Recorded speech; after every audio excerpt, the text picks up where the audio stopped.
세종대왕 11번째 시간입니다. 하윤은 한양에 당도하자 무학제국의 남편 금화산 아래 넓은 곳에 대궐터를 정하자고 주장했다. 이것은 지금 연세대학과 이화대학이 자리 잡고 있는 곳이다.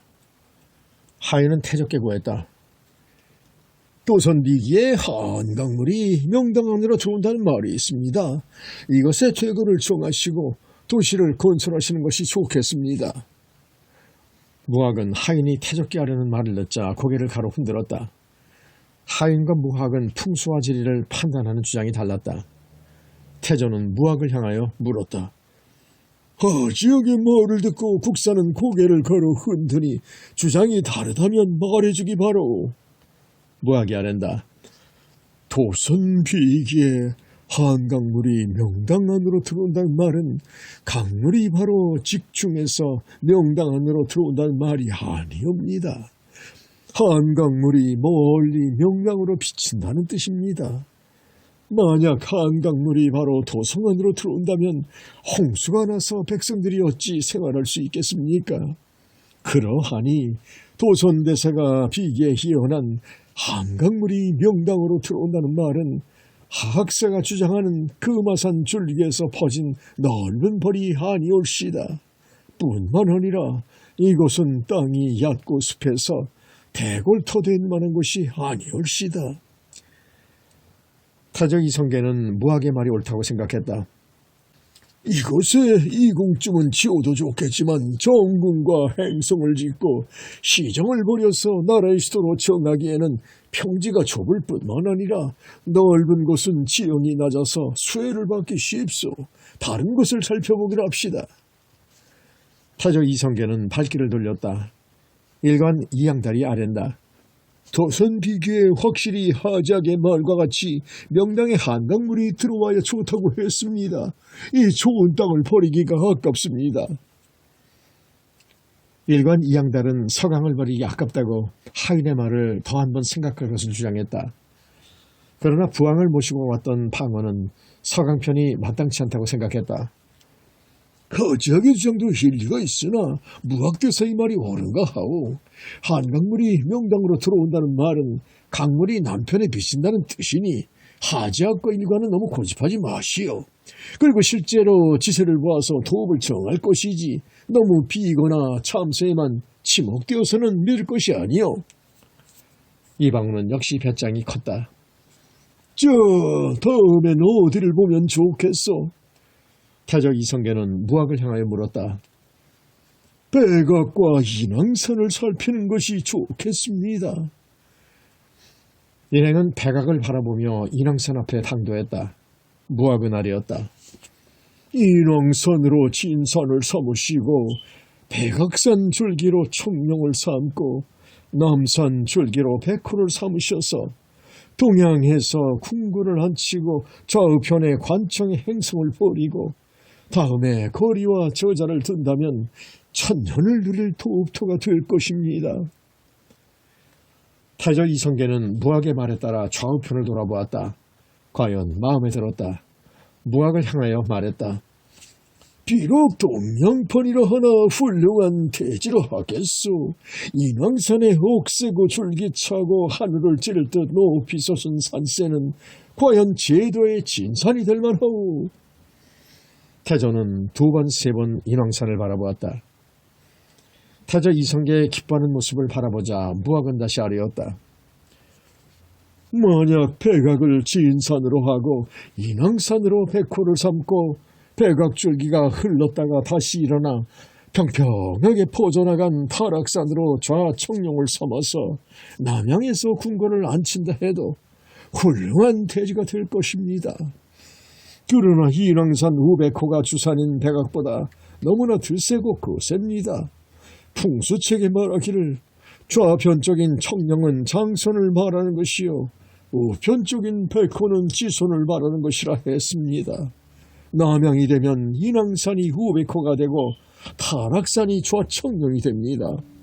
타락산은 인왕산에 눌려서 기가 약하게 됩니다. 이러하니 장손은 잘 되지 아니하고 지손이 잘 되게 될 우려가 있습니다. 태조 이성계는 드럽게 웃으며 대답한다. 도전만 좋다면 그만 아니겠소. 장자나 차자나 매 한 가지가 아니겠소.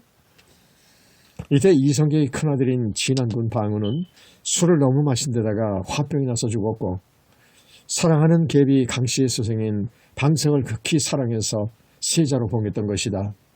무학이 합장하고 공손히 아랜다. 만약 빈도의 말씀을 하리 들으신다면 차자가 주권을 잡을 것입니다. 정도전은 너무나 지나치도록 똑똑하고 영리한 제자였다. 태조는 벌써 방석으로 세자를 삼고 자기에게 세자를 지도하는 스승의 책임을 맡겼던 것이다. 혹시 태조의 마음이 흔들릴까 봐 두려웠다. 장자와 차자의 말을 쑥 빼버리고 다른 말로 무학을 공박했다. 무학대서의 말씀이 그르오. 자고로 제왕은 모두 다 남면을 하고 천하를 다스렸소이다. 도성을 동양에서 정했다는 말은 금시초문이에다. 남양을 해서 대구를 낮추는 일이 합당하다고 생각하오. 그러하니 백악을 진산으로 하고 인왕산을 백호로 하고 낙산을 청풍으로 하고 낙산을 청룡으로 하고 관악을 한산으로 하고 목명을 남산으로 삼는 것이 좋겠소. 태조가 말했다. 자, 그럼 예법에 의지하여 도시를 남양에 앉히기로 합시다. 돌아간 전실 한씨의 소생인 정안군 방원도 이에 반대하지 아니했다. 정안군은 이성계의 다섯째 아들이 되는 때문이다.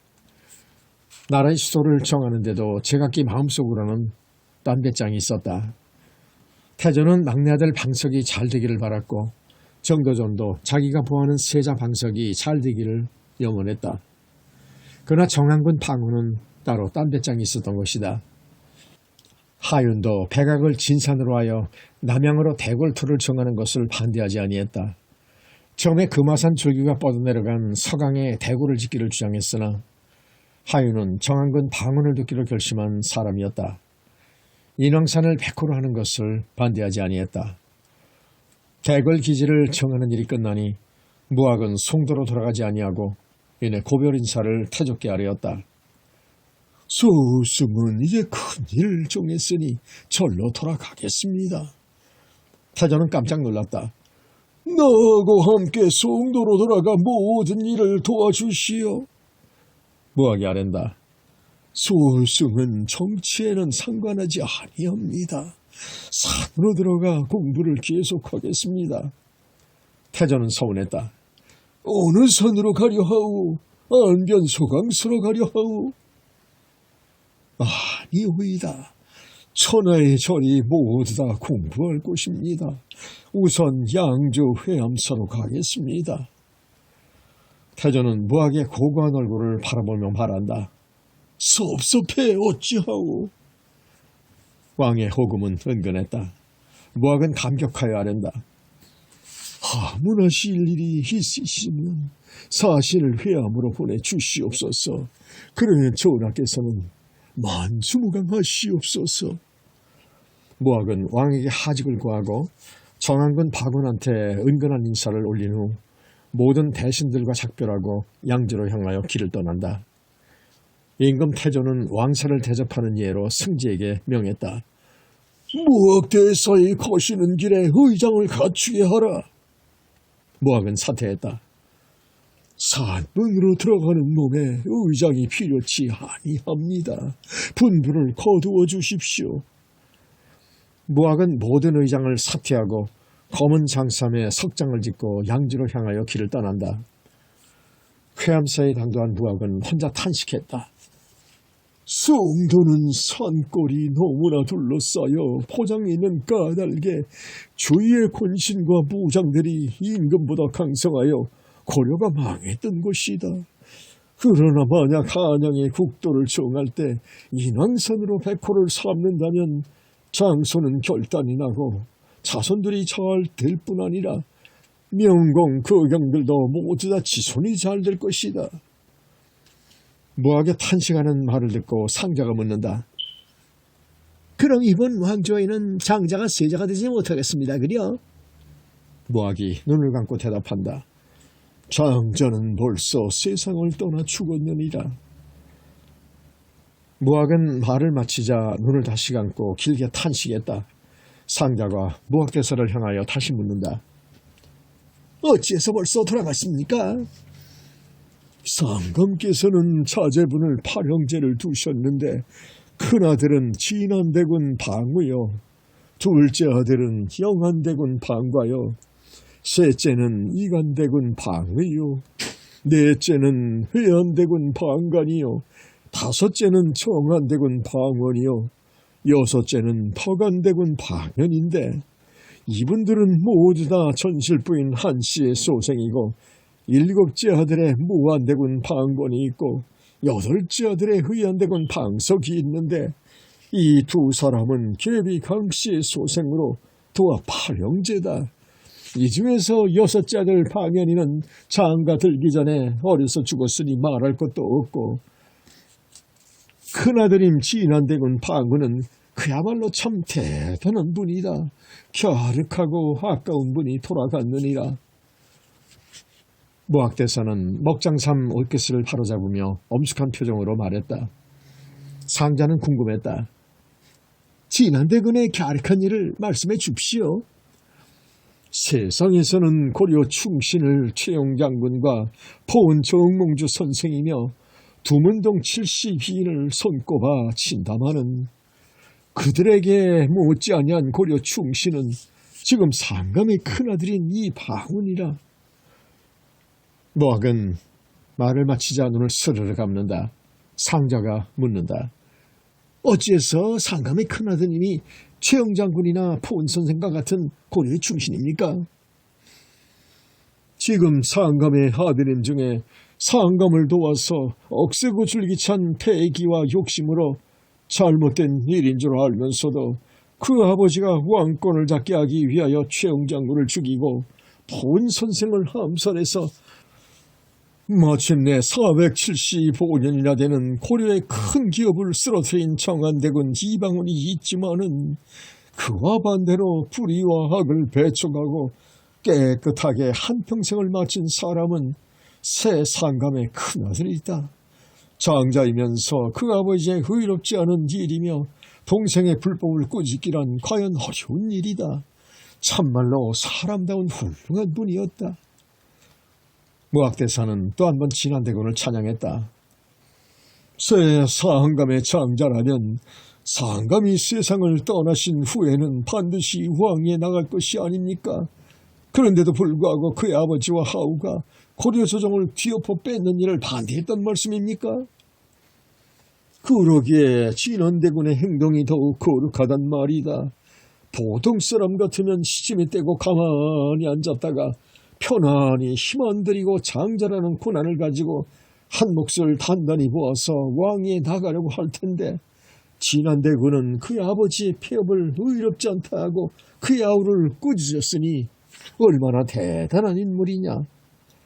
과연 아까운 분이 어진 분이 일찍 돌아가셨습니다. 그려? 상자는 탄식했다. 무학이 다시 말을 계속했다. 진안대군은 그의 아버지가 위화도에서 회군할 때까지도 반대를 하지 아니하고 우왕을 폐하고 창왕을 내칠 때까지도 적극성을 띄어 반대하지는 아니했다. 국가를 위해서 오진 임금을 바꾸는 일이 좋은 일이라고 생각한 때문이다. 급기야 공양왕을 내쫓고 왕위에 나가게 되니 이것은 역적질이요 불충이라 생각했던 것이다. 그는 항상 그의 아버지를 간하고 그의 동생을 타일렀다. 절대로 왕씨를 받들어야지 왕씨의 어느 사람이 왕노릇을 해서는 아니 된다고 주장했다. 이때 이성계 장군과 이방원은 걸리적거리는 이방원을 옆에 두었다가는 일에 방해가 될까 두려워 중국 사신으로 임명시켜서 명나라로 보냈단 말이다. 방우는 나라의 공무를 마치고 압록강을 건너 고국으로 돌아와 보니 벌써 세상은 바뀌어 왕씨는 임금의 자리에서 쫓겨나 버렸고 자기 아버지 이성계 장군은 새 나라의 임금이 되었다. 이신벌군을 하지 말라고 만날 때마다 간청했던 자기의 충고도 다 수포로 돌아가 버렸다. 이 방우는 새로 새 나라의 임금이 된 아버지와 형제들에게 알리지도 아니하고 아내와 아들, 자기 식구만 거느린 후에 황해에도 해주로 내려갔다가 다시 함경도 함흥인 고향으로 돌아가서 수간 초옥을 짓고 세상과 등을 지내면서 밤낮 마시는 것이 독한 소주뿐이었다. 그의 아버지가 만대의 비평을 받을 것이 괴로웠던 것이다. 그는 마침내 화병과 술로 인하여 세상을 떠나버렸다. 이러하니 장자가 새나라의 세자가 되기는 벌써 틀린 일이다. 무학대사는 가볍게 한숨을 지어 탄식했다. 상가족은 총명스러운 밝은 눈을 뜨고 다시 무학대사에게 묻는다. 그렇다면 한양의 도읍을 정하기 전에 벌써 큰집 자손은 왕 노릇하기 틀렸습니다. 사가의 예법으로 친다면 장자가 일찍 돌아가면 장손이 승중을 서서 가봉을 계승하는 일이 옳은 일이 아닙니까? 그렇다 마다 사가집뿐만 아니라 왕가에서도 큰 왕자가 조절하면 그 아들이 왕에 나가는 일이 원칙이다. 그러나 이 시대 형편을 보니 그렇게 되기는 벌써 틀렸다. 전실부인 소생의 혁명을 일으킨 주체 세력인 다섯째 아들 정한군 방원이 있고 후실 소생의 임금이 가장 사랑하는 막내 아들 방석이 세자가 되었으니 함흥 구석에서 세상을 등지고 지조를 지켜서 죽은 큰아들의 아들을 장손이라 해서 세자나 세손으로 삼을 일은 만무하다. 이러하니 운명적으로 벌써 이씨의 황가는 첫 때부터 장손이 잘 되기는 틀린 일이다. 무학대사는 말을 마치자 조용히 눈을 감고 생각 속에 잠겼다. 상자가 다시 구한다. 한 가지 더 여쭤볼 말씀이 있습니다. 무슨 말이냐? 무학이 대답했다. 상자가 묻는다. 이방우는 함흥까지 가서 피해 나갔으면서 어째서 진안대군의 칭호를 받았습니까? 무학은 껄껄 웃으며 대답했다. 그럴듯한 말이다. 그러나 이방우는 진안대군의 칭호를 절대로 받은 일이 없다. 그는 고려 때 벼슬 밀직 부사와 전의 판서의 직함을 가졌을 뿐 자기 아버지가 주는 진안대군의 칭호는 받지 아니하였다. 이성계 장군이 새로 후왕위에 나간 이후에 모든 공신들을 봉하고 팔형제인 저돌아들에게 대군 칭호를 봉하는 예식이 있었을 때 대궐에서 직사가 나가서 여러 차례 방울을 불렀건만 그는 직사를 꾸짖고 독한 술만 마시면서 군의 칭호를 받지 아니했다는 것이다. 방울은 그 길로 아내와 아들을 데리고 죽장망해로 해주를 거쳐서 강산을 주람하다가 이내 함흥으로 가서 몇 달 지내다가 화병으로 죽어버렸느니라. 참으로 갸륵한 분입니다. 상자는 감탄했다. 그의 아버지 되는 새나라 상감은 말은 아니했으나 그가 죽은 후에 뉘우치는 마음이 있어서 방언은 백이 숙제의 풍도가 있다고 칭찬한 후에 지청사라는 사당을 지어서 사시절사를 지내주라고 분부를 내렸다는 것이다. 그리고 해주 수양산에는 백이 숙제의 백세 청풍을 찬양하는 사당이 서 있어서 더 한층 그의 절개가 아름답게 빛을 뿜게 되었다. 방우가 해주를 찾아간 것은 해주 수양산의 백이 숙제의 절개를 흠모해서 그곳을 찾아갔던 것으로 볼 수 있을 것이다. 백이 숙제는 은나라 때 사람이 아니오니까? 상자가 또 물었다. 그렇다. 은나라 고죽군의 아들들이었다. 큰 사람이 백이요 둘째가 숙제인데 고죽군이 죽을 때 유언하기를 아들 숙제로 황위를 계승시키라 하고 세상을 떠나버렸다. 숙제는 황위에 나가지 아니하고 형한테 사양하니 형은 아버지의 명령이라고 받지 아니하고 도망해버렸다. 아우 숙제는 의가 아니라고 왕위에 나가지 아니한 후에 백이를 따라갔던 것이다. 뒤에 주무왕이 은의 신하로서 거랑을 치니 백의 숙제는 거리 비록 악한 임금이라 하나 신하로 임금을 치는 일은 불법이라고 가는 일이 있었다. 그러나 주무왕은 마침내 은나라를 쳐서 멸망시키고 그의 아버지 문왕으로 천자를 삼은 후에 다시 무왕 자신이 천자가 되니 백의 숙제는 수양산으로 들어가 고사리만 캐어먹다가 절개를 지켜서 죽었다는 것이다.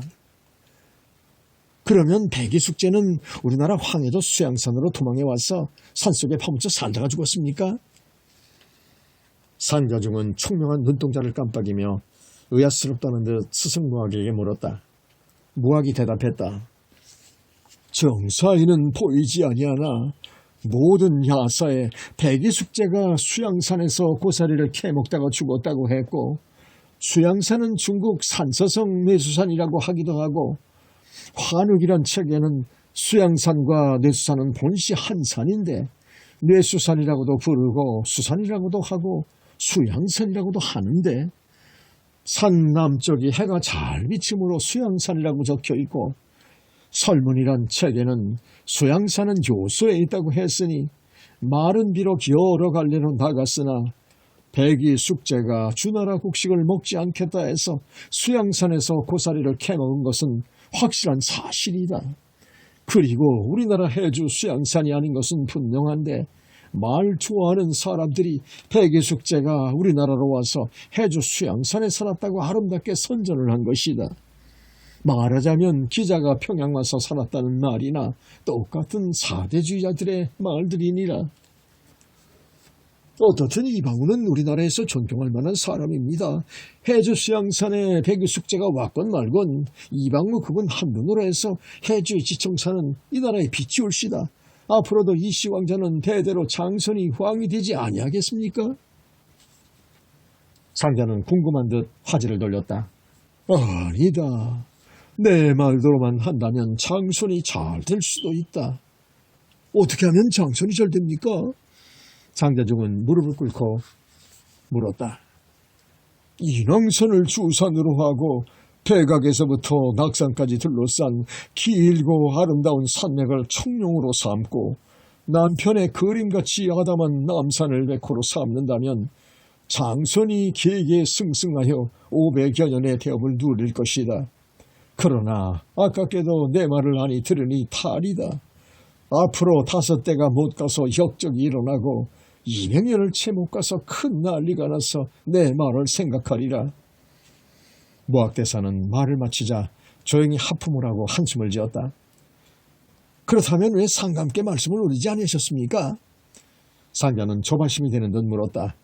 흐흐, 개국공신 정도전이 후겨대는구나. 동향으로 대고를 앉히는 법이 어디 있느냐고 나의 주장을 반대했다. 그러나 향이란 산 형세를 따라서 정하는 것이 원칙이다. 주자께서 산세를 논하시는데 이 같은 말씀을 하셨다.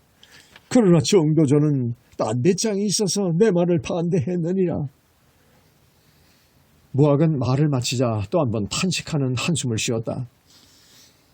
개국공신 정도전이 딴 배짱이 있어서 무학대사의 인왕산을 주산으로 정하는 것을 반대했다는 말을 듣자 상자는 궁금했다. 무학한테 물었다. 정도전은 무슨 딴 배짱이 있습니까? 정도전은 왕후 광비의 소생인 막내 아들 방석의 스승이란 말이다. 광비와 정도전이 방석을 세자로 만들도록 공작을 한 것이다. 그리하니 장자보다 막내신 세자 방석이 잘 되도록 대골토를 잡아야 할 것 아니냐. 이 까닭에 나의 주장을 반대한 것이 분명하다. 상자는 그래도 궁금증이 풀리지 아니했다. 그럼 상감께서 스승을 국사까지 봉하시어 존경하시는 터인데 어째서 정도전의 주장을 채택하시고 스님의 주장을 듣지 아니하셨습니까?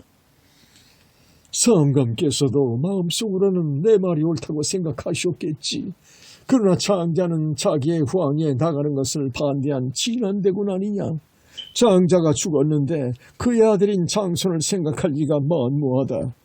그리고 살아가는 강비의 소생 막내 아들로 이미 세자를 봉했으니 세자가 잘 되기를 바라는 것은 정한 이치가 아니냐. 그리고 영웅호골의 기상에 있는 정한군 이방원도 자기가 5째가 되고 보니 슬며시 시치미를 떼고 침묵을 지키고 있었느니라. 좌우간 지손을 받드는 인왕산이 너무나 드센 데다가 인왕산밖에 한 산이 있는데 말 한 장같이 2갈래로 갈라져서 조정은 밤낮 2갈래 3갈래 싸움으로 나라가 시끄러울 것이다. 무학대사는 이같이 한탄하고 자리에 누워버렸다. 상자중도 아무 상관이 없는 일이건만 국가의 장래를 생각하며 무학대사의 마음과 같이 우울했다. 과연 무학대사의 뜻과는 반대로 인왕산을 백호로 하고 백악으로 주산을 정하여 임자 평양으로 대궐토를 차린 후에 5대가 되어서는 수양대군이 단종의 왕위를 빼앗아 세조가 되어 사륙신에 참혹한 큰 사건이 일어났고 200년을 채 못 가서 나라가 판통되는 임진왜란의 난리가 일어난 것은 뒤의 일이다. 세상의 식자들은 무학대사의 말이 맞았다고 떠들어댔다. 임진왜란 때 글 잘하는 문장으로 유명했던 차오산도 그에 져서 오산 설림에 같은 말을 써서 지금까지 전해온다. 뿐만 아니었다. 대궐터에서 마주 바라보이는 안산이 관악산이 된 때문 경복궁에는 화재가 자주 일어났다. 관악산의 형상이 불길에 일어나는 화산의 형국인 때문이라 했다. 그리하여 남문 밖에는 못을 파서 남지를 만들고 대궐 정문인 광화문 앞에는 물짐승 해태를 조각해서 앉힌 것은 모두 다 뒤의 일이었다. 한성 궁궐. 임금 이성계는 고려의 뒤를 이어 왕위에 나아간 지 3년째 되는 갑술년에 정도전의 말을 들어서 백악 아래 임좌평양한 새 대궐토를 청한 후에 이에 섣달에 종묘와 대궐 역사를 시작해 다음해 9월에 종묘와 경복궁을 이룩하고 다음엔 창덕궁과 창경궁을 지었다. 창덕궁은 북부 광화방에 지었다. 창경궁은 옛적 수강궁터다.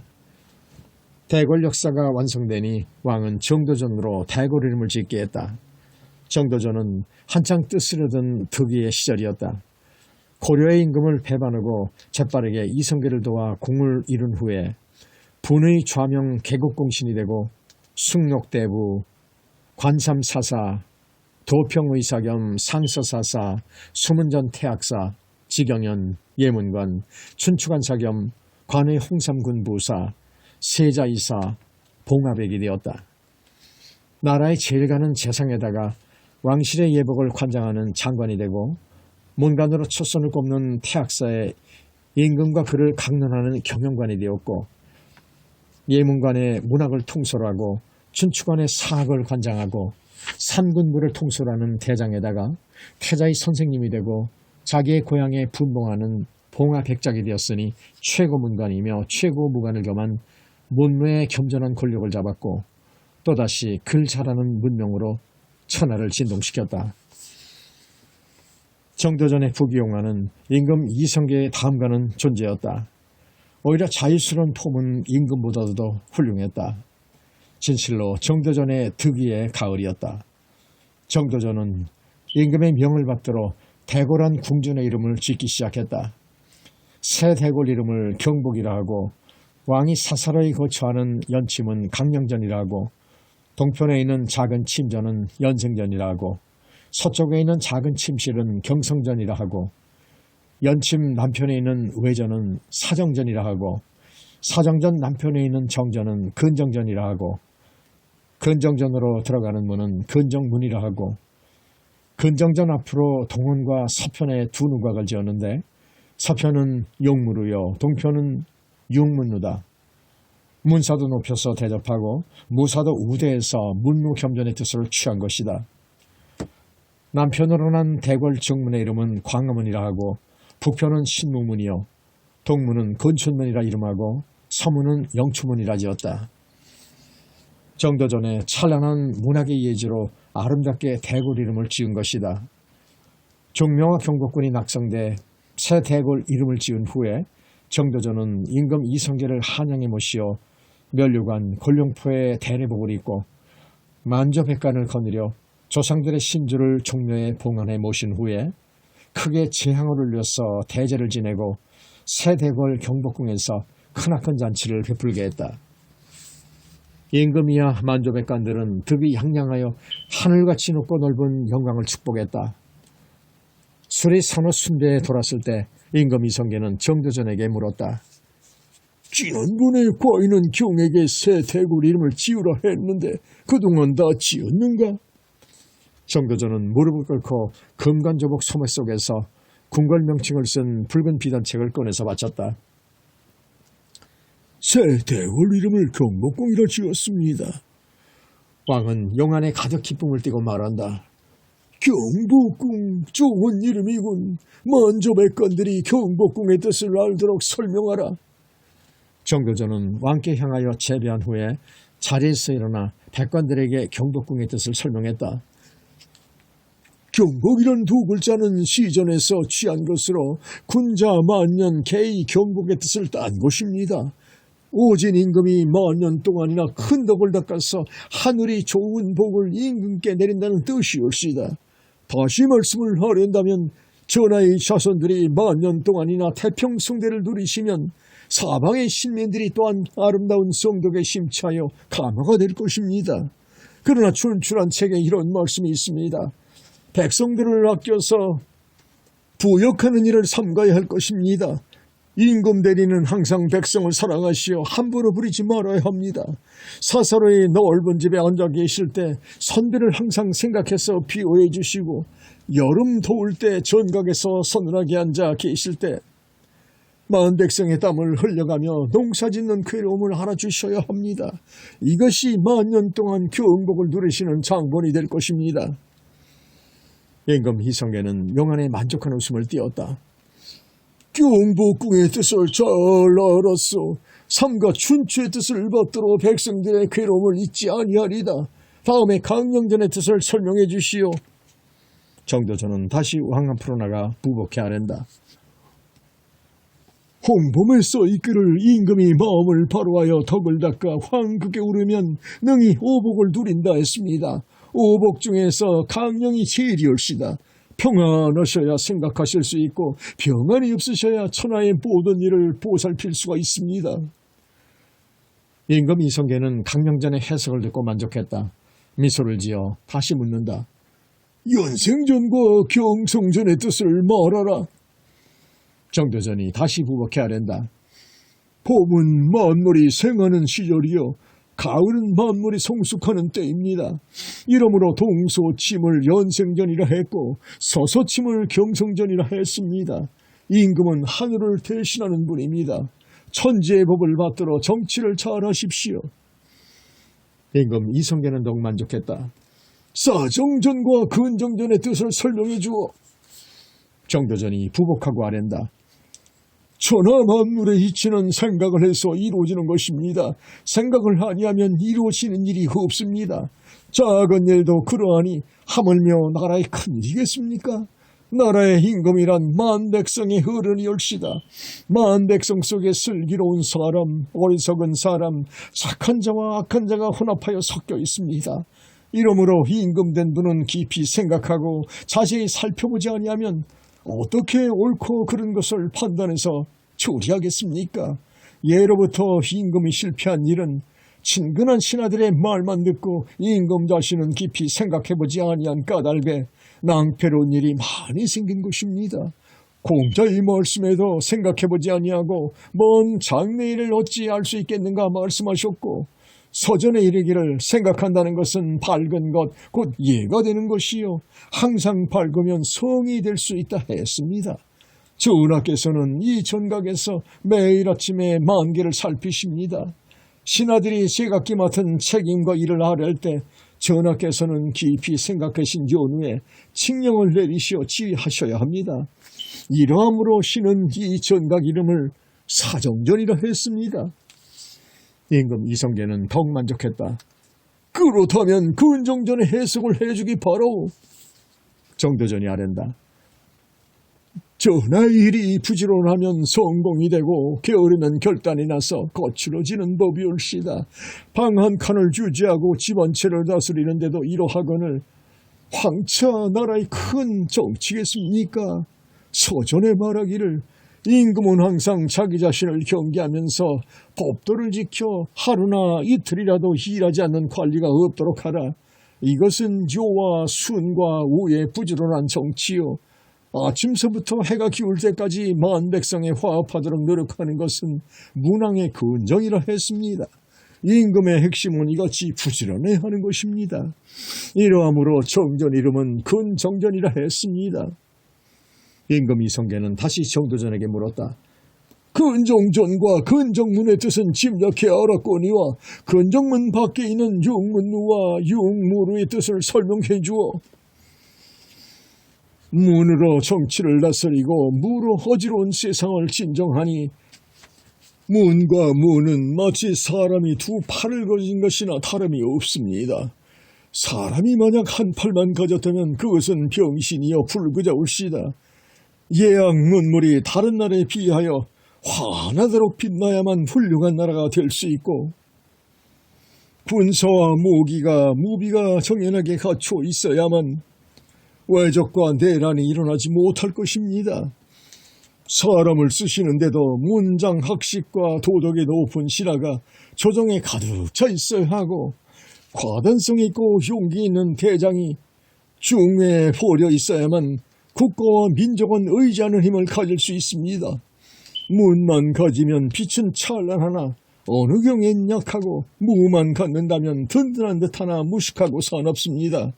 이러함으로 전하께서는 문과 무를 함께 아울러 쓰시어 나라의 지작이 오래되게 하옵소서. 옛말에 문무겸전은 장구지술이라 했습니다.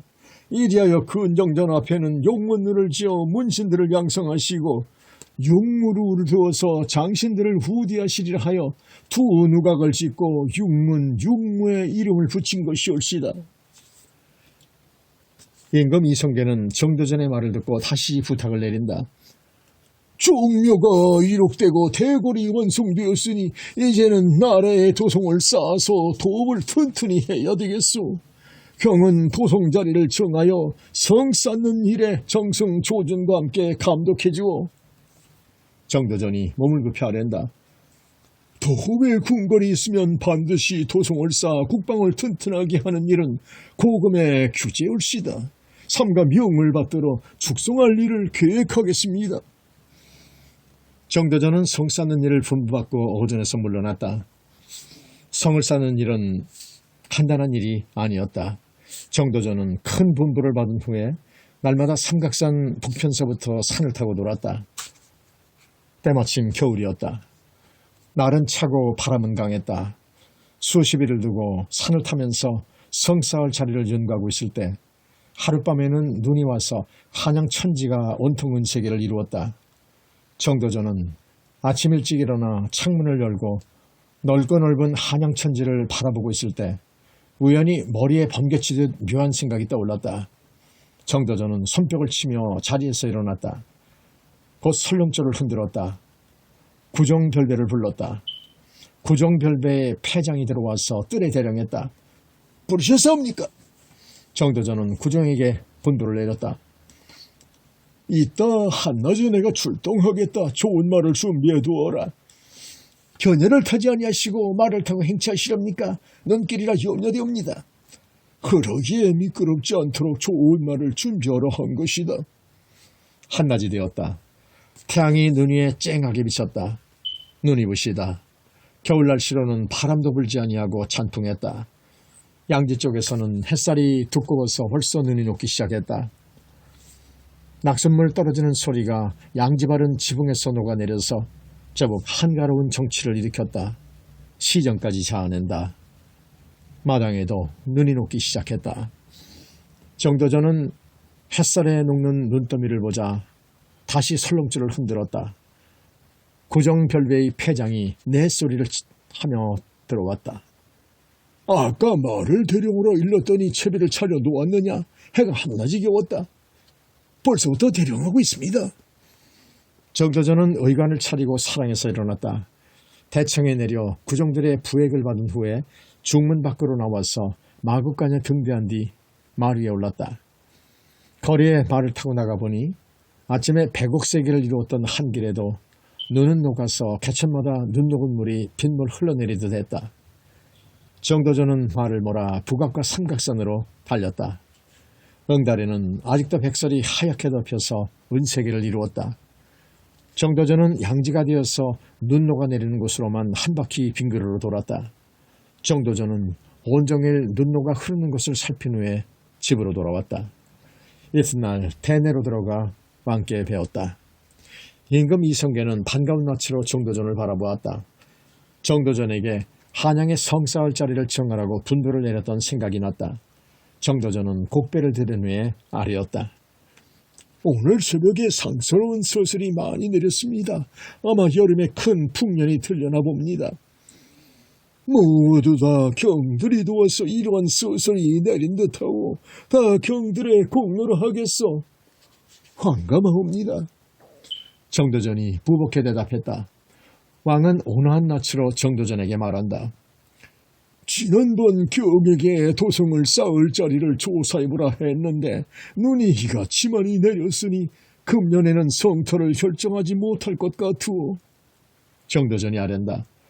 지금 성내를 돌아보곤 길이 올시다. 성터를 마음속으로 정해놓았습니다. 임금 이성계는 깜짝 놀랐다. 이 설중에 산에 올라 성터를 돌아보았단 말이오. 참말 봉합액은 재주가 좋구려. 임금 이성계는 정도전의 책임을 지키는 정성에 감탄했다. 마음속으로 과연 충성스러운 신하라고 생각했다.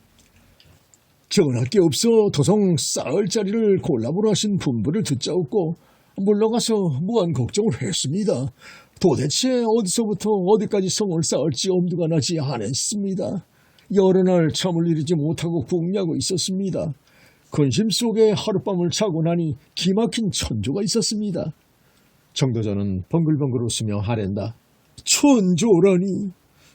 임금 이성계는 영상에서 무릎을 내리며 정도전에게 묻는다. 하늘이 덮는 천조라는 말에 임금은 귀가 번쩍 트였다. 뜻밖의 눈이 내려서 도성터를 정하기 쉬웠습니다. 정도전의 하려는 말씀에 임금 이성계는 얼떨떨했다. 눈이 내려서 도성자리 정하기 쉬웠다는 말에 동에 닿지 않는 말이다. 눈이 도성자리를 정하는 데 무슨 관련이 있단 말이오? 임금 이성계는 봉안을 둥그렇게 떴다. 처음에 쏘신도 눈과 도성자리에 대해서는 아무 별 생각을 갖지 아니했습니다. 한참 자고 일어나 창문을 열어보니 뜰에 있는 나무에는 옥구슬이 가지마다 맺혀서 수종꽃이 피었고 대천 세계는 은세계를 이루어 옥경시위루에 오른 듯 했습니다. 정신이 황홀하여 만천세계의 설경을 바라보고 있을 때 허리는 머리에 한 줄기 생각이 떠올랐습니다. 무슨 생각이 떠올랐어? 임금은 다시 한번 용상에서 옥체를 내민다. 설경이 늘 있으면 좋으련만 따뜻한 변만만 나면 녹아버릴 테니 좋은 경치도 삼시간에 쓰러지겠구나 하는 생각이 떠올랐습니다.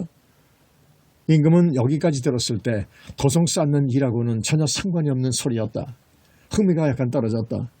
그래서 눈 내리는 경치는 좋은 것이지만 사람 사는 도시에는 부적당한 것입니다. 도시에는 경치 좋은 눈보다는 따뜻한 햇볕이 더 좋을 것입니다. 이런 생각도 떠올랐습니다.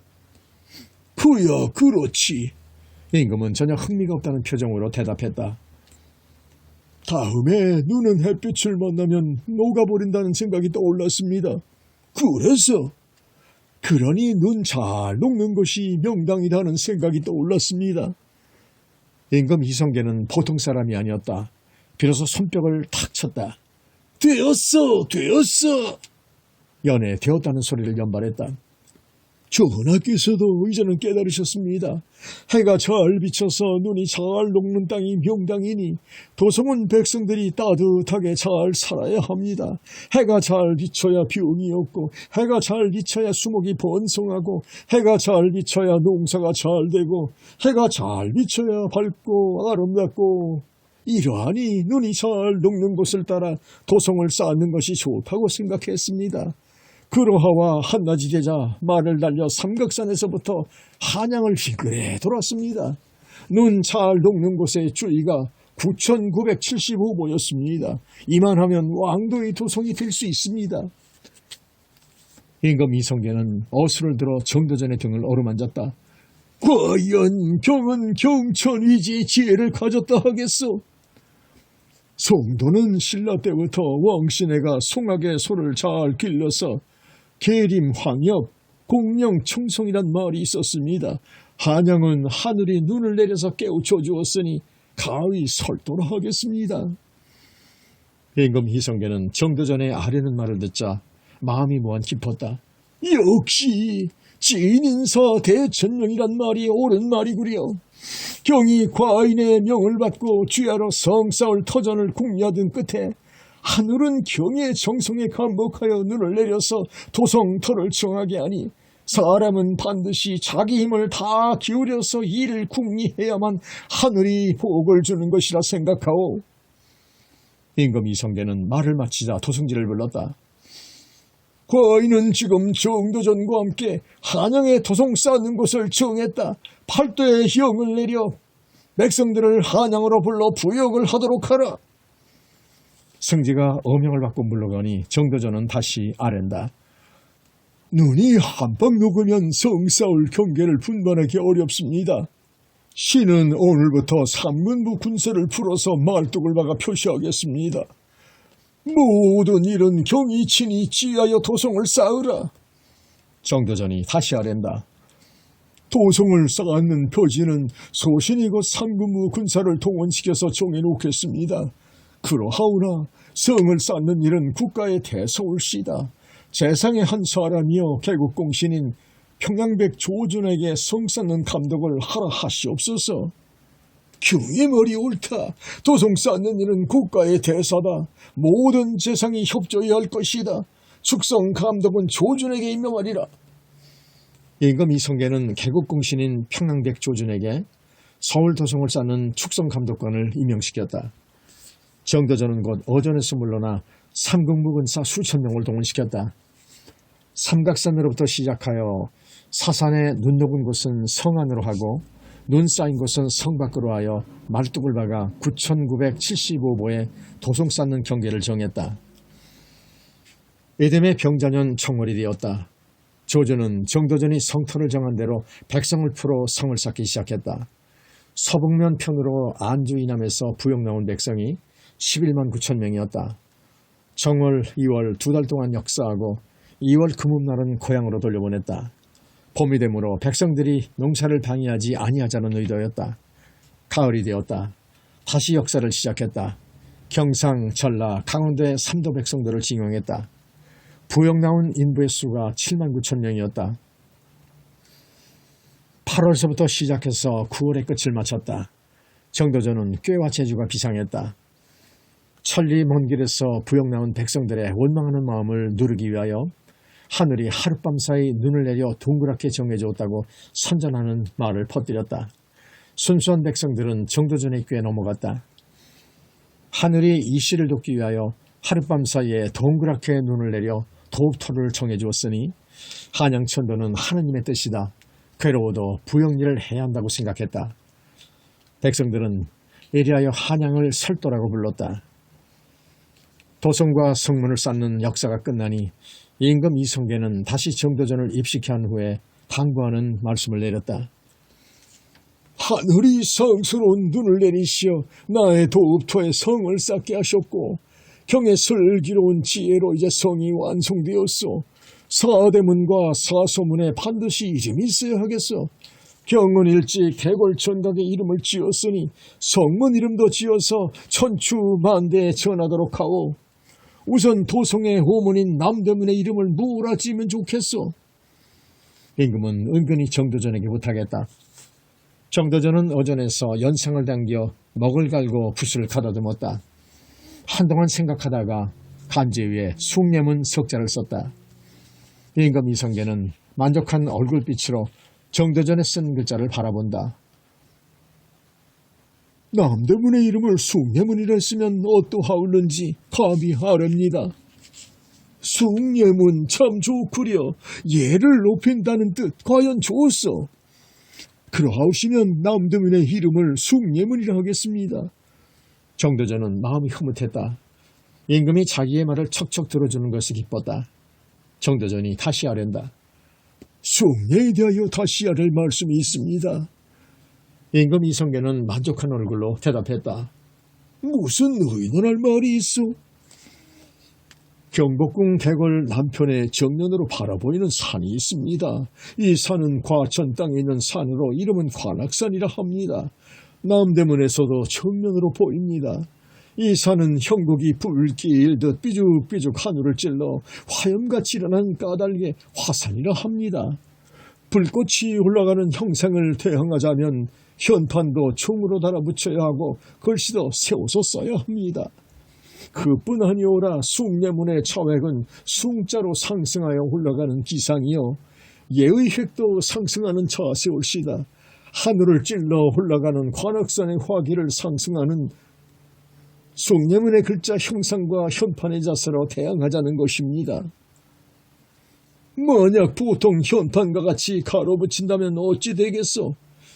임금 이성계가 물었다. 정도전이 대답해 아랜다. 관악산의 화기가 비쳐서 성안과 궁중에 화재가 자주 일어나게 됩니다.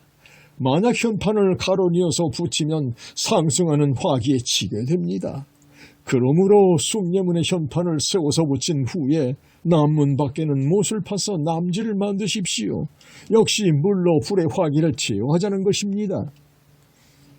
임금 이성계는 고개를 끄덕여 그럴듯하다고 생각했다. 정도전이 다시 아랜다. 관악산 화산의 불기운을 제압하기 위하여 또 한 가지 전하께 아랠 일이 있습니다. 말해보. 임금은 헌연히 대답했다. 광화문 밖 육조 앞에 해태라는 물짐승을 화강석으로 아름답게 조각을 해서 양편에 배치해 두게 하옵소서. 해태는 물속에 있는 신령스런 짐승이었시다. 조화를 부려서 관악산의 화기를 누를 것입니다. 명심하여 모든 신하들에게 이르겠소. 임금 이성계는 다시 한번 정도전의 학식에 탄복했다. 그렇다면 남대문은 숭례문이라 해서 현판을 새로 붙이기로 합시다. 다음은 동대문의 이름을 지어주오. 임금은 또 정도전에게 부탁했다. 정도전은 다시 간지를 펼쳐놓고 붓을 들어 생각했다. 얼마 후에 종이 위에는 흥인지문이란 늑자가 씌워졌다. 임금은 바라보며 얼굴에 가득 웃음을 띄었다. 흥인지문이라 과연 좋은 이름이구려. 오진 것을 일으키는 문이란 뜻이구려. 남대문에서는 지혜를 높이고 동편에서는 오진 풍속을 일으키고 수도 서울의 이름으로 과연 적절하오. 정도전의 마음이 흐뭇했다. 입이 벌어지며 아랜다. 성위에 두십니까? 매우 좋소. 동대문은 현판을 흥인지문이라 합시다. 그런데 경에게 물어볼 말이 있어. 무슨 하문하오실 말씀이 계십니까? 숭례문은 글자로 세 글자로 지었는데 동대문은 어찌하여 그 별명을 흥인지문이라고 해서 늑자로 이름을 지었소? 흥인문이라고 해도 뜻은 매일반인데 어찌해서 갈지자 한 글자를 더 넣었는지 가르쳐 주어. 정도전은 옷깃을 바로잡고 대답한다. 그러지 아니해도 소인이 설명을 드리려 했는데 먼저 하문하시오니 알겠습니다. 서울 수도의 동서남북 사산 중에 동편에 있는 타락산은 길게 멀리 끼어났습니다마는 다른 산에 비하면 약합니다. 이러므로 그 약한 것을 보충하기 위하여 글자 한자를 더 넣어서 흥인지문이라 했습니다. 그리하옵고 다시 아랠 말씀이 있습니다. 동대문 밖에는 옹성을 쌓아서 그 허한 것을 보충해야 하겠습니다. 임금 이성계는 고개를 끄덕여 점도했다. 그러면 성을 쌓은 후에 동대문에는 문 밖에 옹성을 쌓아서 허한 것을 막게 하오. 정도전이 다시 아랜다. 옹성은 글자 뜻대로 독 형상으로 쌓았고 그 안에 군사들이 수직하여 불의의 표현을 막게 하는 것이 좋습니다. 육중한 돌로 쌓는 것이 좋겠습니다. 그리하와 지금 벽돌을 고아 만들고 있습니다. 임금은 머리 좋은 정도전이 더 한층 믿었고 고마웠다. 잘 생각했어. 벽돌로 홍성을 쌓는다면 흙과 잘 배합이 되어 더 한층 견고하리라 생각되어 다음엔 서문과 북문 이름을 지어야 하겠어. 계속해서 생각해보. 정도전은 다시 붓을 들어 서문 이름을 쓴다. 임금이 바라본다. 도누면이라고 했다. 서문은 도누면이라 하는 것이 좋겠습니다.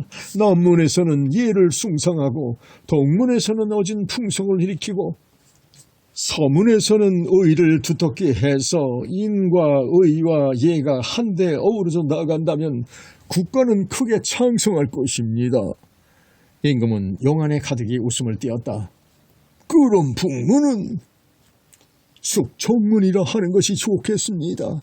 북문은 후문이 되니 기강을 바로잡아서 엄숙하고 맑아야 하겠습니다. 정도전은 숙청문 석자를 써서 북문 이름을 정했다.